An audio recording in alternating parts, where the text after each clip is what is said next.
Bonsoir les amis, bienvenue à un nouvel épisode de On regarde quoi ce soir? Hier soir j'ai regardé un film coréen sur Netflix qui s'appelle Soulèvement. Je savais pas du tout à quoi m'attendre, en fait j'ai juste vu que c'était un film historique. Au début je pensais que c'était un film chinois. En les entendant parler je me suis rendu compte que c'était pas du chinois et je me suis rendu compte assez vite que c'était du coréen. C'est un film sur l'esclavage en Corée durant la période féodale, pendant la guerre de Japon. J'ai trouvé cette problématique dans ce film vraiment très intéressante, fraîche, moderne.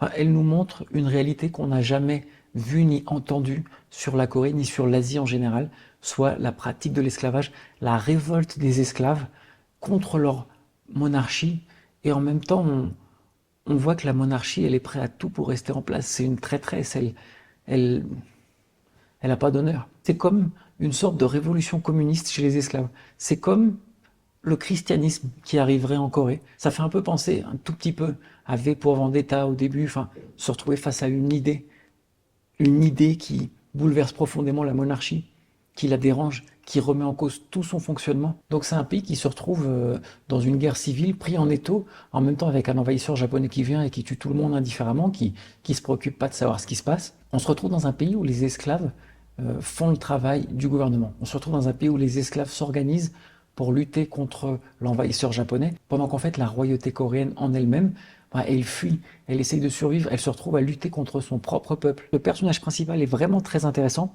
C'est un être humain avec un caractère exceptionnel, avec une force de volonté, dans le sens il ne s'avoue jamais vaincu. Ils expliquent que si un des deux parents est esclave, l'enfant naît esclave. C'est une famille qui n'était pas esclave.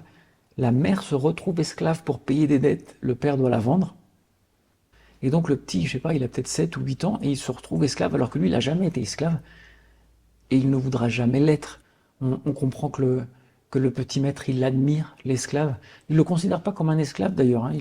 C'est comme le frère qu'il a jamais eu. Ils grandissent ensemble tous les deux. C'est plus proche d'un film occidental dans son traitement.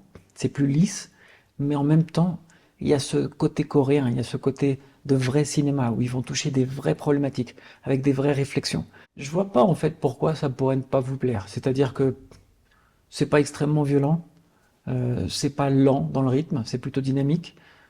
C'est un film bien réalisé, avec de bons acteurs. Voilà. Bon, bah, je vous remercie beaucoup. Euh, Dites-moi ce que vous en avez pensé dans les commentaires.